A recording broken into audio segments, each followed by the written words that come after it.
G'day, friends. How you going? What a week. Oh, unbelievable. Extraordinary. Whirlwind. The ups and downs. I don't think I'll ever experience another week like this on this channel. For obvious reasons. I'm not going to go into that now. Maybe for another time, but yeah, it has been just all over the shop. I am okay. In fact, I'm more than okay. It is bleak. I can't get my head around that at the moment. I've got to be honest. It is bleak. My thoughts about the club that I love are bleak. I know that won't be the same within the four walls of the football club, and I've finally got around Saturday morning to try and put together a makeshift preview, I'd probably call it that, for our trip to the West tomorrow. Last game of round 23, 2 games remaining, against the Eagles at Optus Stadium. Everyone has defense mechanisms, the way you deal with chaos in the world. And I generally gravitate to my loves outside of football, and that is first and foremost my family, which keeps me extremely busy, my job, and my other loves, music. I love music and film. I actually studied film and media at university back in Ballarat, back in the day. And my love for film started when I was a young tacker, and a family trip, one of those road trips that you take with your family. We were going to Warbost. It was a long car trip. I just remembered that. 3 boys in the back seat, mum and dad. And there was an advert that kept coming on the radio. And it just stayed with me for all that time. And it was promoting a film that was coming to Australia that was a big hit in the States called The Shining. Stanley Kubrick, adapted from the Stephen King novel, starring Jack Nicholson and the late Wendy DeVelle. And the voiceover promoting that film, that American voiceover, went something like this: "The tide of terror that swept America is now here. The Shining." And I just thought, I just want to see that film. I want to see that film. But it just kept coming on the radio. For that whole trip, wherever in the car, this advert came on. And sure enough, I went and saw The Shining, and it's been in my top 5 films of all time ever since. And I've watched that film countless times, including recently. It's so bleak at the moment, I can't get that out of my head about my football club, the club that I love. And we talk about your football club, and it is a marriage, in sickness and in health. And we are sick both physically and I think mentally as well. And I think mentally is a lot about us supporters, or some sections of the supporter base, me included. Because within the football club, they'll be super positive about heading across to the West. They'll be building this one up. I've got no doubt about that, but I don't necessarily feel the same way. That film, The Shining, so good. And you could change that promo to "The tide of terror that swept Princess Park is now here, the Blues." And in that film, and most of you would have seen it, Jack Nicholson, who plays Jack Torrance, looking after the hotel, supposed to be writing a book, he just deteriorates. It starts off quite slowly. There's something going on within the four walls of that hotel, but he deteriorates. And as the film progresses, his deterioration gets worse. It really does. But the interesting thing about it is his wife, Wendy.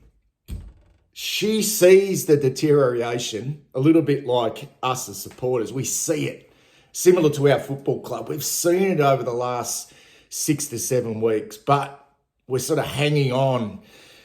We believe that it will change, and we somewhat ignore the deterioration of the team, of the club. But there's a point in that film where it just hits, and it hits really hard. It's almost the climax of the film where Wendy goes down searching for Jack. She's got the baseball bat, and she comes across his book that he's supposed to be writing, his manuscript. And she sneakily has a look at that manuscript, and behind her is Jack. And as she goes through that manuscript, there is hundreds and hundreds of pages that he's written, but he's written the same thing. All work and no play makes Jack a dull boy. And it's right there at that point in the film that we know there's sort of no turning back now. It's like it's at its worst point. And that's me. I'm Wendy right now. I've got the baseball bat, and I'm trying to fight off this club. And I sort of know that it's got to a point now where it's bad. It's really bad. And I can't bring myself around to looking at the positive. I just can't, and that's just me. I'm trying to, and there is just these tiny part of my brain in the prefrontal cortex, which controls your emotions, which for me has become somewhat blurred and somewhat affected. Maybe it was smashing the eggs on my forehead, gave me a little bit of concussion. And that controls your hope. And there's just this fraction of hope. But that hope for me is just comes down to there needs to be something extraordinary to happen. And when we start thinking about there needs something extraordinary to happen for our season now to be turned around in 2 weeks, and even to go across to the West, and who would have thought 6 to 7 weeks ago that if you sort of look forward to this game that we would now be in this position. We're going over there as clear underdogs against a team that's won their last 2. They've got an interim coach who clearly looks like he wants to coach this group. And we know how dangerous interim coaches can be, but everything's different. And they seem to be responding to Jared Schofield and playing a decent brand of football. And on paper, they look really strong right across the board, defensively through the midfield and particularly up forward. And we're taking across a skeleton of a team, and it sort of reminds me of one of those preseason games where you play 6 quarters and your best team plays the first 4 quarters, and then you bring on the VFL listed players or the players on the fringe to come on and play 2 quarters, and the scoreline sort of changes and fluctuates, and you sort of look at the green shoots and all that type of stuff. And that's the list we're taking across here. And I can't for the life of me, other than just wishful thinking, and that's all it is, wishful thinking, that we're going to go across to the West and win this game of football. And that's where it's at. And for me, I didn't want this to happen. Like, I didn't want to be in a situation where we're now somewhat pitied. We're being patronised. Yeah, it's flipped so much. It's just taken me back, and I'm trying to deal with it. I really am. I won't be watching this game live. I'll be up in Wangaratta on Sunday. My young guy is playing his third game as a bottom major for the Western Jets. They're playing the Murray Bush Rangers up at the Wangaratta Showgrounds on Sunday, which is a great thrill for him and also the family. So we'll be travelling up there, and by the time this game starts, I think it starts at 4:00. We'll be heading back to Werribee, and I'll be driving. So it's one of those opportunities to maybe not think about it too much and just get back and put the replay on. And I'm not quite sure whether I'll be following the score or just trying to ignore it until I get home and watch the replay. But yeah, I can't for the life of me see how we win this one. I'm not in a position now, guys, to be talking about egg on the face and all that type of stuff, because I think most reasonable supporters would think this is such a big ask, and it's going to take something out of the box to probably even get close. And that's where we're at. I think what I will say, I'm trying to separate these last 2 weeks to what's unfolded previous to the massive influx of injuries. I really am. I think we need to do that. The drop-off has been extreme. And the messaging, if you read between the lines, for me, there's a lot of questions about game plan. There's a lot of questions around system. There's obviously players desperately out of form and lacking confidence, and that infiltrates its way into the team and the way the team plays. But you can't get away from the fact that the biggest concern with this football club is the lack of application right across the board, and the lack of effort in certain parts of the game. And that came to a head against Hawthorn in the first half last weekend, and it's been a consistent thing for the last 6 weeks.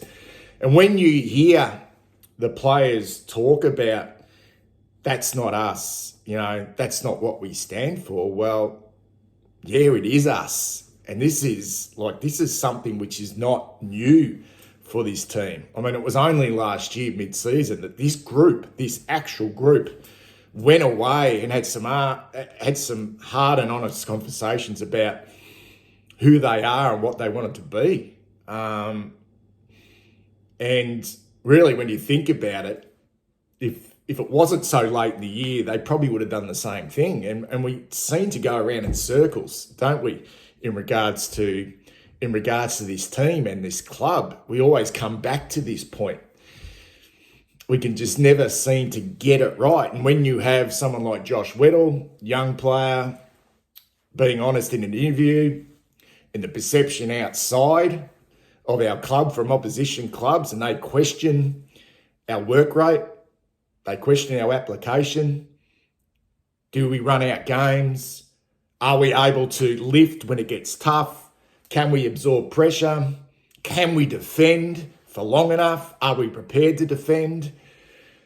Yeah, I think that's a massive concern. And I don't want to take away from the fact that we have some young players who've been given an opportunity this week to play AFL football. And I think that's a great thrill for them and their families. I mean, they've come through the pathways. And look, I'm generally excited to see Cooper Lord play his first game. And if you look at Cooper Lord and his journey, not picked up in last year's national draft, I think he played in last year's grand final for the Sandy Dragons, picked up by North Melbourne in the VFL. And there's no doubt in my mind, if we hadn't got him in the mid-season draft, that he would have played senior football at North Melbourne. I mean, you go through his stats, his VFL stats, in the games he played for North Melbourne, they are fantastic. He had 30 disposals, 27, 23, 27, 26, 22, 22, 23.